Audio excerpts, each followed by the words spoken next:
Got another one of these videos called Why Japan is Obsessed with Isekai, and time after time, I have the same talking points. And what is my talking points? It has to do with escapism, right? Being stuck in your monotonous day-to-day job. Maybe you consider yourself a failure. You used to have big dreams in the past, but corporate structure and society punishes you, just cripples you down, and you become this numb, hollow ghoul clocking in day out, day in for a paycheck to just keep living.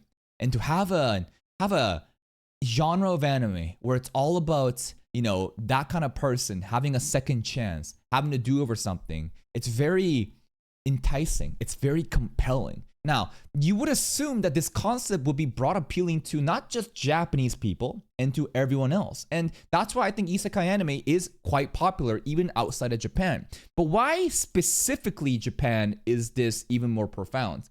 Probably because their work culture is just worse than other places. Straight up. Japanese work culture, you've heard of black companies, you've heard of time after time, you know. It's like there's literally isekais happening where now the main character dies of overwork. So there's got to be something there. No matter where you look, isekai is everywhere, whether you love it or hate it. I love it. Sometimes I wish a truck yeeted me from existence just so I don't have to be exposed to yet another turd-level gimmick turned into the laziest excuse. Oh, come on. Did you actually watch Reincarnated as a Vending Machine? This is a very sweet slice of life anime.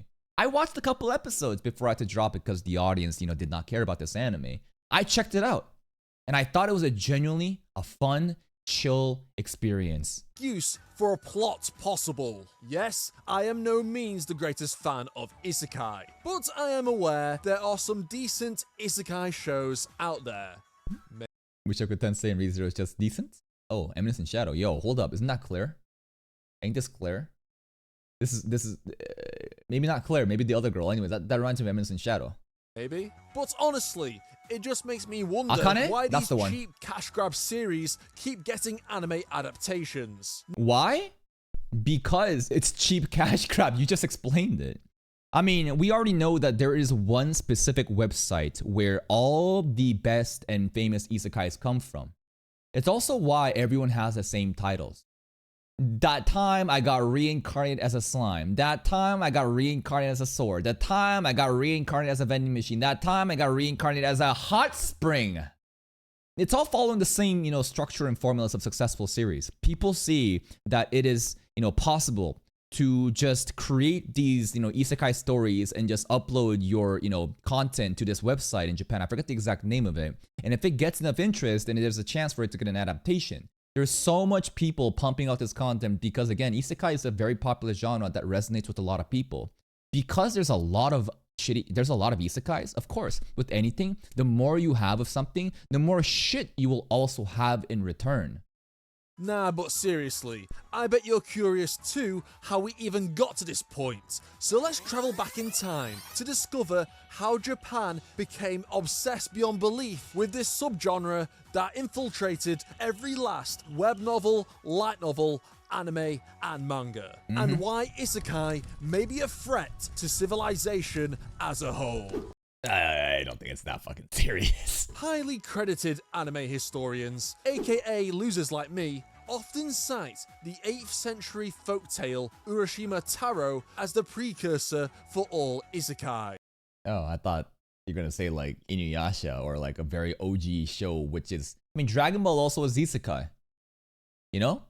Anything that you have another world, isekai does not have to do with reincarnation. That's Tensei. Isekai is another world. So if you have people coming from another world or you're going to another world, that pretty much is isekai. Alice in Wonderland is an isekai story if you consider the Wonderland to be, you know, a different world. Digimon 2? Sure, why not? A fisherman named Taro saved a turtle from some little shits. Then the deranged turtle abducted Protag-kun, saying, What? "Oh, we won't be too long," taking him to the Dragon Palace where The turtle adopted the human? Taro met his own waifu. Legit. They got married. Except, unlike isekai protagonists today, he was like, nah, screw this, I'm out of here. But upon return to his world, 300 years had passed, and he had turned into an old man. The end. Who in The fuck was that plot? The right mind thinks this inspired modern day isekai. People actually believe wannabe web novelists in their parents' basement read this old ass story and thought, I know, how about I let you stay in the world and get a harem of cute girls instead? Genius! And give them a shit ton of OP abilities for no reason. What a brilliant idea! This is exactly the Instant death, baby. escapist fantasy Japan needs. Nah, but legit. Japan isn't the only country out there that has produced stories Here it is, Alice in Wonderland, Narnia as well. Yeah, that's right. These are all isekai stories. which involve traveling to a whole new world. Yes, but I guess the Japanese isekais are fundamentally different, where, you know, it's just like power fantasy, harem, elf slaves. There's always like, every isekai just seems to have elf slaves, huh? Or just like some sort of slavery system. Simply because, for most people, real life is kinda underwhelming. And that's putting it lightly. Listen, I'd say not some people, I say this is the fact for most people. Anybody, right? I don't care if you're like a celebrity or like some sort of star. The more that you get used to that kind of lifestyle, you're gonna get bored of it. So you want to seek out some sort of fantasy escapism to kind of like, you know, daydream about. I'm not a doomer, but it's undeniable. Life is tough as hell for a Yep. vast majority of people. Yep. Especially throwing history into the mix. With war, famine, poverty, and diseases out there, who wouldn't want to wish for a new world surrounded by anime titties? That's why fictional stories have mattered to people since the dawn of time. That's right. Everything, I mean, not everything, but I feel like entertainment, like video games, watching TV shows, movies, anything, right? Anything to basically unplug from this dark reality that is society. You don't want to think about the problems you have, the bullshit that's going on with your family, your friends, or at work, and you just want to unplug and just chill and just watch some shit and turn your brain off. And sometimes just shitty, trashy isekais that has power fantasy and a harem, it just fits the bill. Irrespective if they are classed as isekai or not. Imagining a fantasy story promoting themes of heroism or some noble quality which everyone can enjoy acted as a form of escapism. Yep. But if you add the secret formula or the concept of the average Joe in town journeying to a fantasy land of I wouldn't really say it's an average Joe either. I just realized something else entirely different about why Japan specifically might be so obsessed with isekai, because the term NEET, hikikomori, right? The person who is a social outcast. I mean, they exist outside of Japan too, but I mean, clearly there's a literal term that's, you know, derived from Japan, a shut-in, right? Quite often, the main character is also exactly that persona, because there's so much of them, and it's very like, when you can relate to that specific demographic, of course you're gonna be more compelled to consume that content. So definitely isekai stories are pandering towards that audience, the demographic, the quote-unquote losers, or, you know, outcasts of society, who wants a second chance, who wants to redo things, you know. And this time you're hotter, you're more powerful, people respect you, you got a bunch of bitches, basically everything that you wish you wanted in real life, you're gonna have in another world. And of course this is gonna be like the most, it's every like escapist wet dream. wonder. They act as the audience personified, experiencing the new world in the story themselves. Or in other words, a self-insert. If you think about it, even... Wait. The fuck is... Toma Kamijo Ready for Action by X Gecko X the text. Greetings to all of you. I'm here to show off my Toma Kamijo cosplay, which I premiered at Kawakan last weekend. Surprisingly, nobody knew who I was or from what anime I was from. Lamau, I can't believe it! Capital D colon. No love for Toma? Excuse me while I go whine in the corner. Size, Fukuda. Parentheses, how misfortunate, ... Wow, bro is literally translating for us. He's translating the Japanese, signature lines of Toma. Anyways, I'll be posting more pictures. Even the hotel I stayed at too. There were a lot of interesting panels. Even the anime they had playing there was also cool. Lots of cosplayers attended the first night of the convention. A lot of people came from the panel for the Quentin Flynn hosted, which I'll be posting on my DA in a little bit. All in my adventure was a blast. Oh, and if you're wondering, my shirt was messed up a little in this shot since I was just getting into my room and settling down. I'll be seeing all of you at Kawakan, hopefully with the wig. I don't think there's anything, you know, like bad about this. I think it's a guy that's very enthusiastic, you know, about Toma and, you know, Index. And you just want to cosplay as his favorite character. It's just, you know, Toma.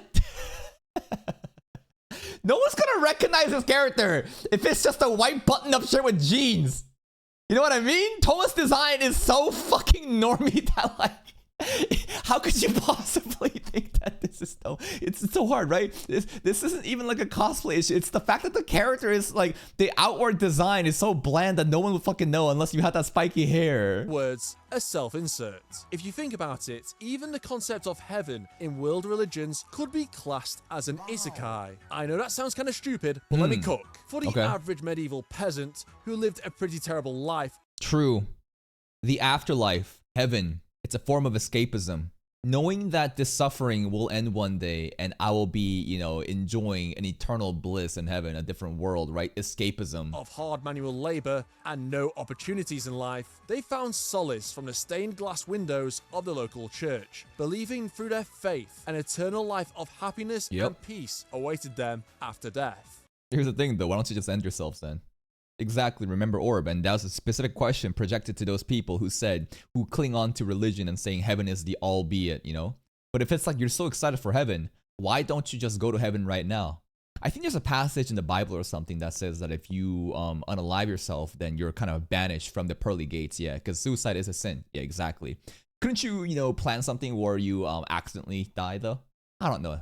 Like get your friend to end you instead, like hire an assassin. That's assisted suicide. I guess it still counts. Anyways, there's that, you know, little mental gymnastics mechanics to kind of like deny the fact that if you truly want to go to heaven, why don't you just end yourself? Well, there's a law. There's a mechanic that prevents me. And maybe an anime girl harem if they were lucky. Why do you think so many isekai protagonists die in real life thanks to Truck-kun in order to be reincarnated into the new world? It's their author's idea of heaven. Okay, this conspiracy theory isn't foolproof as there are plenty of isekais out there with messed up worlds. Yeah, some of them are hell, dude. Sometimes you go to heaven, sometimes you go to hell. It depends on what kind of isekai is it. Is it like a very fun, chill slice of life isekai? Then probably heaven, like campfire cooking in another world. You're just chilling. Is it ReZero? Oh boy, that's like 7 layers of hell you're gonna experience. Well, maybe they went to hell. Nevertheless, as a general concept, I think it works. Now let's fast forward 2 world wars to modern Japan, where the country had been devastated by a horrendous conflict of earth-shattering proportions. Hope emerged out of the ashes in the form of popular anime and manga, which took Japan and later the entire globe by storm. The first known modern isekai stories to emerge out of Japan, Shield Hero? According to this highly credible source. Oh wait, it's wrong? Wikipedia, why do you lie to me? According to my extensive and backbreaking research in the form of a 3-second Google search, the first modern isekai anime was Paul in Fantasyland in 1976. The fuck? Paul in Fantasyland? What is this shit? Which sounds like a bootleg version of Alice in Wonderland. Wait, are you telling me Mushoku Tensei isn't the grandfather of all isekai? I'm gonna cry. There was. Wait, people actually believe that? I didn't realize that this is like an actual belief that Mushoku Tensei is like the grandfather of isekai. Now, I thought that Mushoku Tensei, it's pretty old, right? It's pretty old, huh? I guess in that website, again, the one where they, you know, all the, you know, and any independent worker can just upload their isekai stories online and try to get that shit published. I guess, you know, Mushoku Tensei was one of the first ones to ever do it there, probably?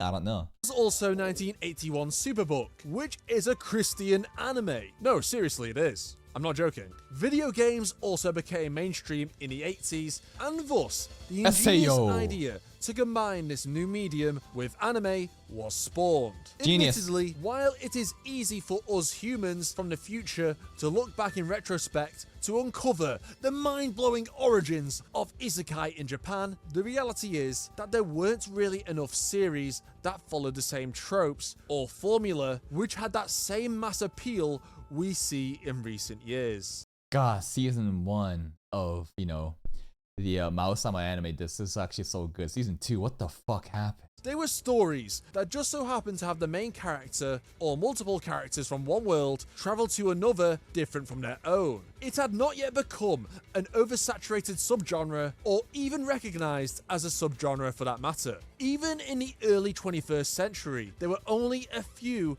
if any, shows which could be classed as isekai. Yeah, I guess like the term isekai may not even been formally like, added in as like a genre.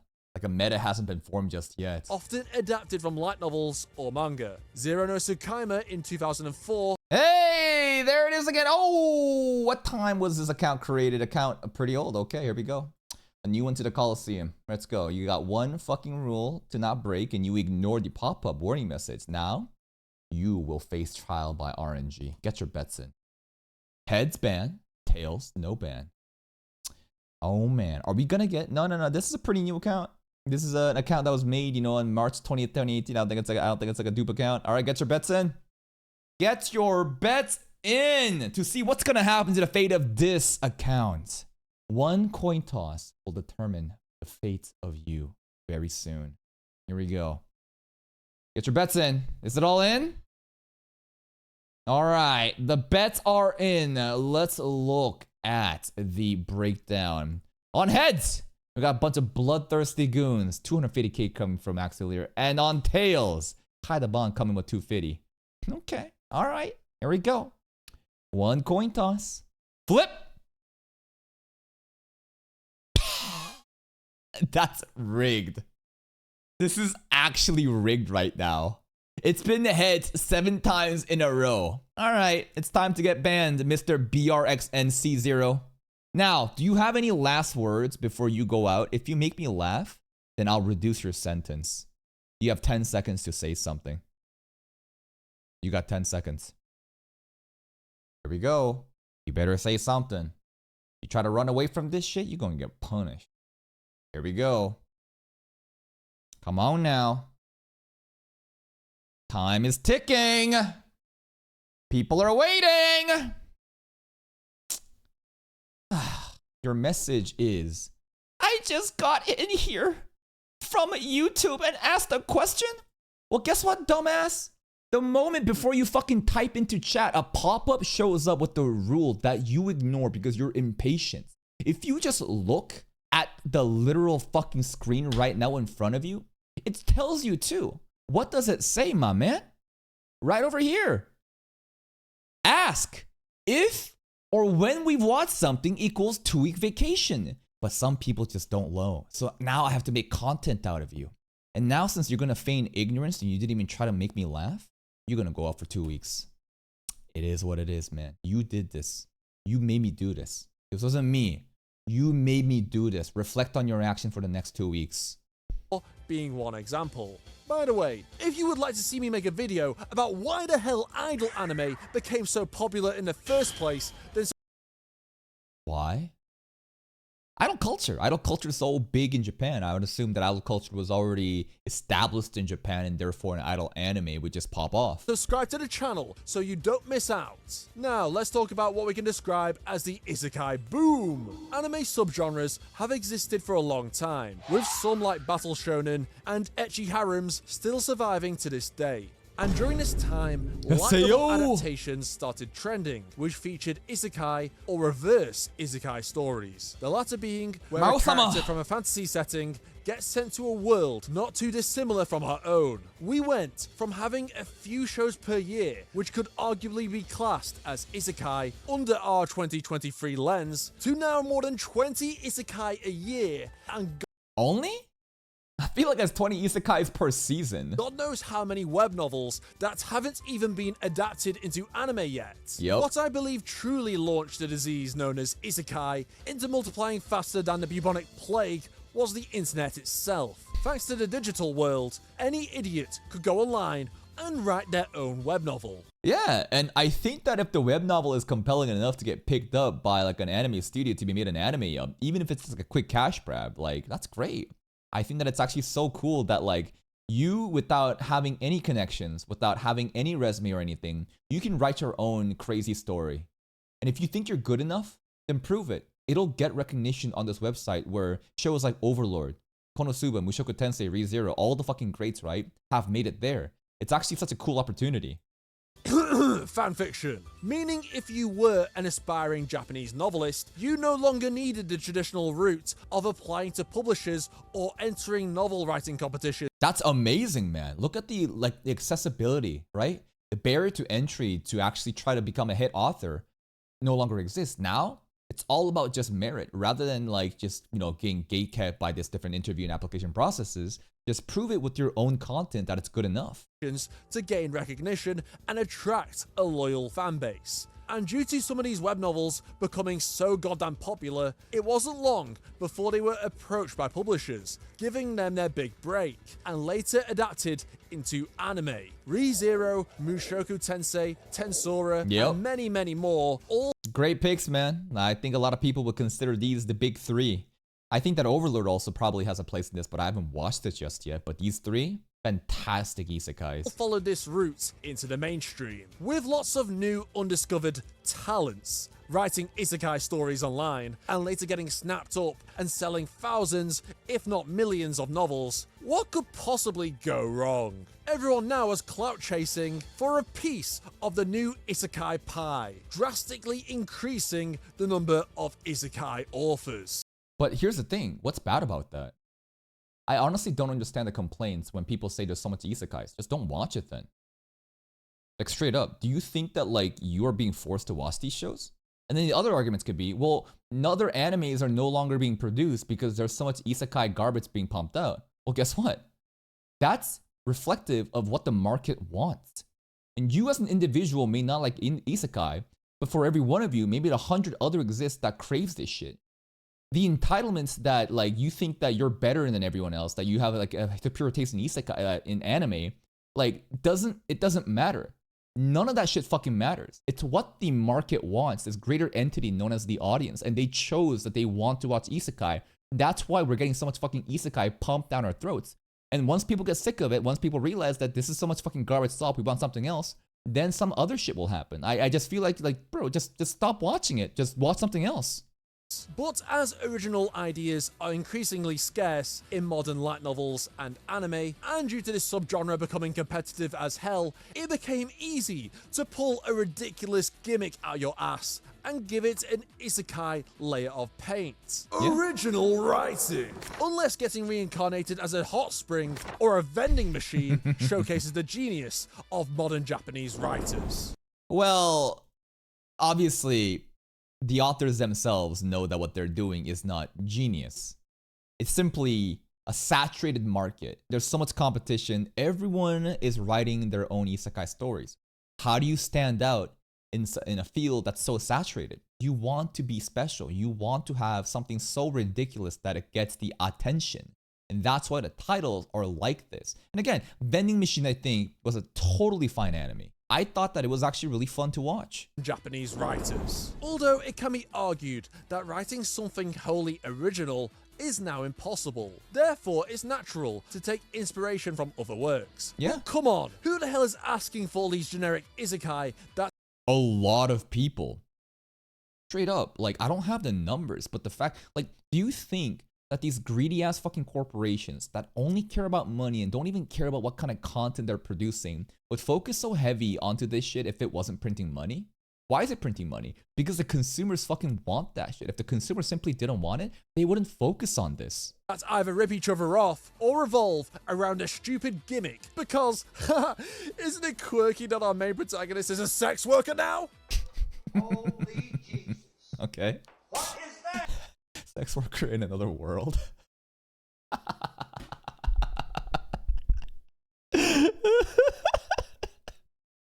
I watch it. I wonder what you get reincarnated as, bro.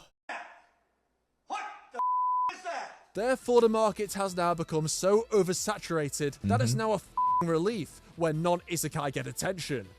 Yeah, I think it's actually really cool that all these other shows, there's the rise of fantasy shows. You know how people call, fantasy shows basically native isekai because, the fantasy show world, let's say Frieden, it pretty much could be a setting where you get transported to, but you don't have those people. That's why people call it native isekai. Anyways, it's cool that because we've been fed isekai content so much, a non-isekai story some fantasy or different type of shit. It's so refreshing. It's nice. Honestly, it makes you wonder how these series keep getting the green light. And before you get outraged in the comments about how the MILF incest isekai is the magnum opus of 21st century literature, I'm just perplexed by how easy it is to seemingly write a moderately successful isekai nowadays with little thought or effort put into the story, characters, and world. Simply because I mean, Konosuba, you can't just shit on Konosuba like that, but I'm sure it's just like a random frame that's not directed at Konosuba. I don't think that most people care about, like Aeon of Horus sounds like a big brain person. I think that he's an intellectual. But guess what? Most people are retarded. They're monkeys. They just want garbage slop. Most people don't have the taste buds to enjoy a 3-star Michelin star restaurant. You know what they want? They want fucking McDonald's. They want 7-Eleven glizzies and hot dogs at 3 in the morning in a fucking parking lot while smoking weed. This is the typical anime enjoyer. There's a lot more of them than the supreme intellect. And if we're talking about business, if we're talking about appealing to a demographic, right? Why wouldn't they keep pumping out this garbage slop that people just keep enjoying? Again, just follow the money. Think about the incentives. You think these greedy ass companies, again, that don't care about what kind of content they're making, would focus so heavily in this if it wasn't profitable? And why is it profitable? Because the consumers keep eating this shit up. Characters and world. Simply because these series are on a never-ending conveyor belt from online web novels, then the consumers will read them as they are addicted to the formula and are attracted to outlandish and absurd titles. Because, haha, funny. Therefore, it's a no-brainer for the anime studios to mass-produce isekai to earn easy money. Exactly, he got it. Irrespective of the quality of the original stories. But how did the consumers even get hooked to isekai so much to begin? How did we get hooked on isekai so much? Well, I'm a different because I'm doing content creation for anime reactions. And because there's so much shitty isekais coming out on a seasonal basis, and we're a seasonal anime reaction channel, by chance, of course, we're going to be covering so much to isekai. And already there's a lot of isekai endures on YouTube, and therefore, you know, the flavor of the channel has becoming a lot more isekai, power fantasy, you know, like the harem kind of ecchi kind of shows, right? So that's kind of how it turned here. But when was, I guess, the turning point of when isekai was so popularized? I would assume that in 2016, maybe ReZero. Even SAO back in the day, I know a lot of people, again, still don't think that a video game world is another world. But I feel like 2016, ReZero being the most watched anime in every fucking place in the world based on that one Crunchyroll map using the geolocations. I don't know, is it that? What was it? Begin with. Well, anime as a whole is simply another form of media which people can enjoy to escape their mediocre lives, just like video games, movies, or whatever. As I mentioned earlier, this has always existed, but now, due to way more shows and forms of media being produced and becoming more popular than ever, it's more relevant than it ever has been. That's crazy, bro. Roswell and Chamusuke on the same fucking scene. That's an insane collab. Isekai quartet, man. Like it or not, we are all susceptible to this. Unless you just hate fun, I guess. Trust me, I waste more time on Smash than I like to admit. But why do you think so many isekai protagonists are neets or hikikomoris? Because they're trying to pander towards a local Japanese audience. Again, I talked about this early in the reaction, right? The whole nature of neets and hikikomori being a thing in Japan, it literally comes from there. There's a lot of those people. And to those people, escapism is way more exaggerated than, I guess, some other people. Now, it's not just them. There's a lot of, like, you know, escapism through corporate workers as well. How many times do you see, like, a salaryman, you know, isekais now, right? There's a literal anime coming out right now that's going to be coming out in a couple weeks that's literally, like, he has been isekai due to overwork, maybe, and now his new boss is a demon lord, and the demon lord is a way better boss than his fucking manager at the black company. There's that sense of escapism too. Thought girls hate jobless guys. Neets wish their lives were much more exciting and lack the responsibilities which come with adulthood. Therefore, escaping to another world, just like the main character of an isekai, is their ideal fantasy. Exactly. And when you can relate to the main character, if you can self-insert yourself into a show, you are way more emotionally engaged with the show. Therefore, more likely of you buying merch, buying other shit, just supporting the show in general. It just makes sense. Know your demographic. Hit that shit. Think about this too. Rom-coms. I think that rom-coms are actually the true power fantasy and not isekai. And hear me out. Yeah, isekai, you get OP powers and you get a bunch of bitches. All right. What about rom-coms? Here's a couple to in mind. Shikimori is not a cutie. How about Don't Tease Me Nagatoro? How about Kubo Won't Leave Me Alone? How about what else is there right now on the top of my head? I can't think of. Kumi Can't Communicate. Maybe that's not a really good one because she's also very shy and awkward. But the thing that I'm trying to point out right now is that My Dress Up Darling, maybe Dangerous in My Heart, maybe Rent a Girlfriend, I don't know. But basically, even if what I'm trying to say right now it doesn't specifically apply to all these rom-coms, what I'm trying to say is the main character, who is he? Usually just a loser, soft-spoken beta cuck. It's pretty awkward. It's pretty cringe to say those words, but it's the typical boring, non-outgoing, outcast, no friends, no nothing. And then what happens? The most popular girl in the class suddenly fucking reaches out and wants to hang out with you and bring you out of the shell. And why is that appealing? Because a lot of lonely young men sees themselves as the main character and be like, God damn, for me too? One of these days I can get a baddie that'll just show up and save myself? See how it is so enticing and compelling? The more that you understand the demographic that you're trying to sell your product to, make them relate to that shit and hit them at an emotional level. I just pray to God they don't take the death in the original world bit to heart, as Japan has already a pretty concerning suicide rate.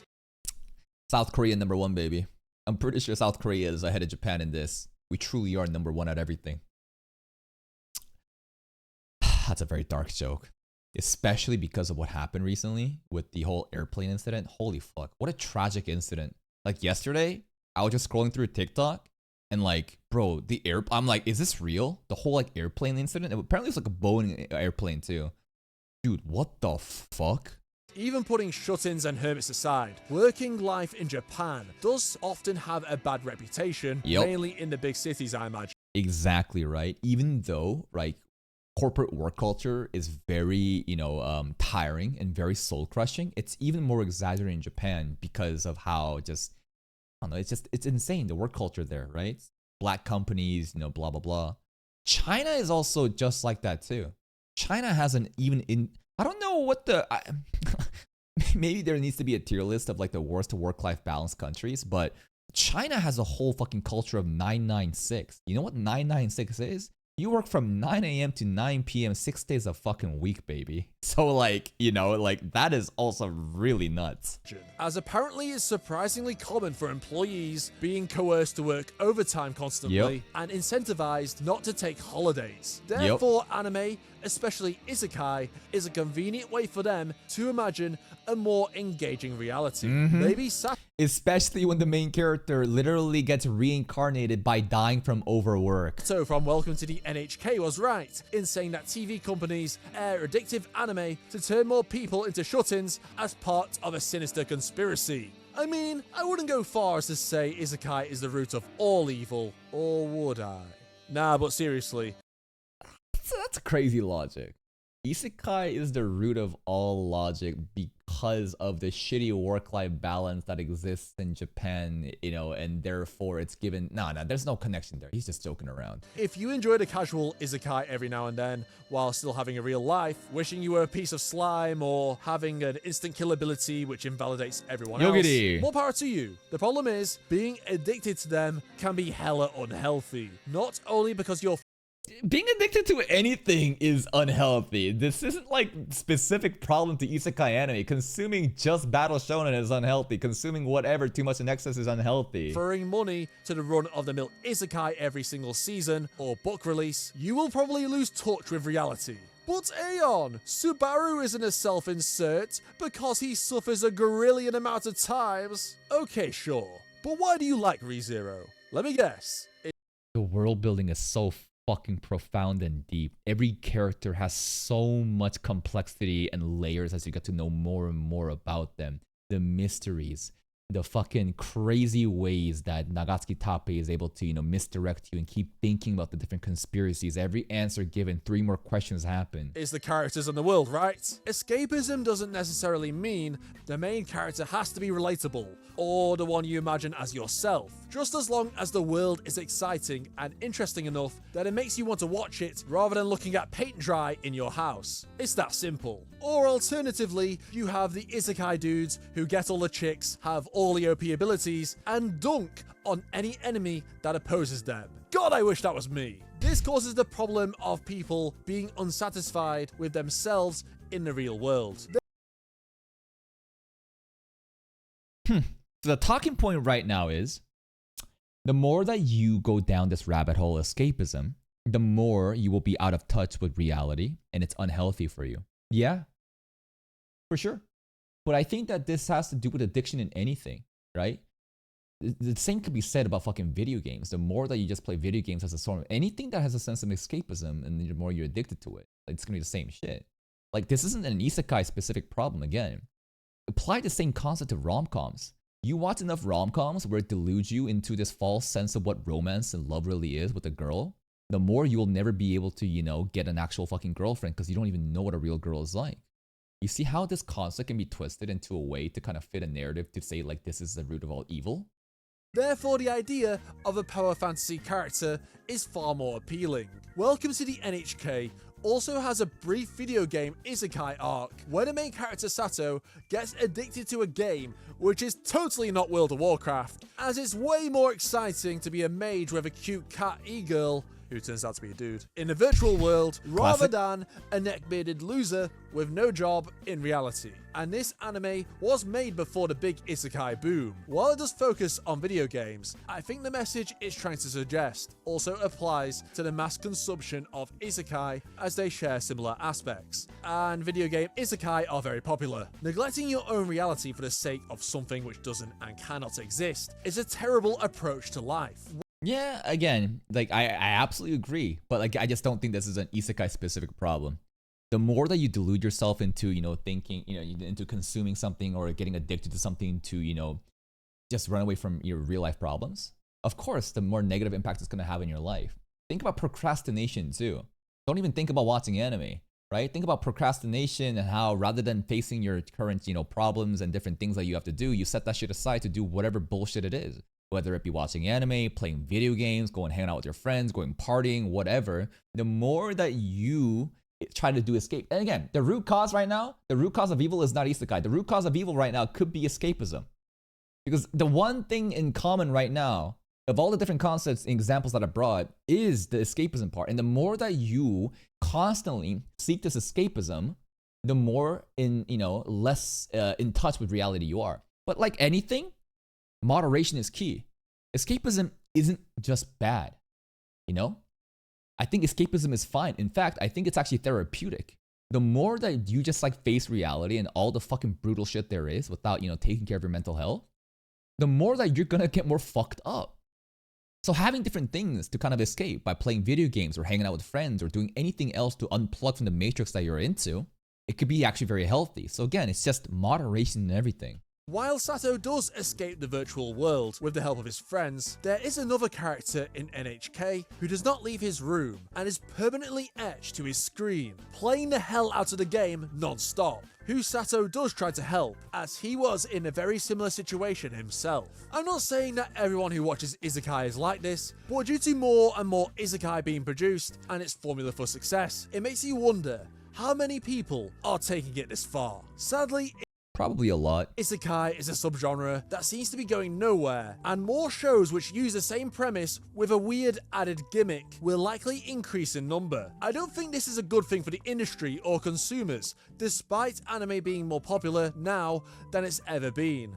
Why is it bad for the industry? What does the industry care about? Just fucking making money. So in that aspect, I think the industry is doing what it needs to be done. What about the consumers?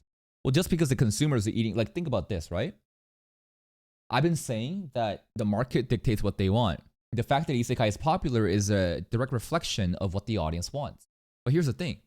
Let's apply this concept to, let's say, people just eating McDonald's. McDonald's is pretty bad. Any type of fast food is bad.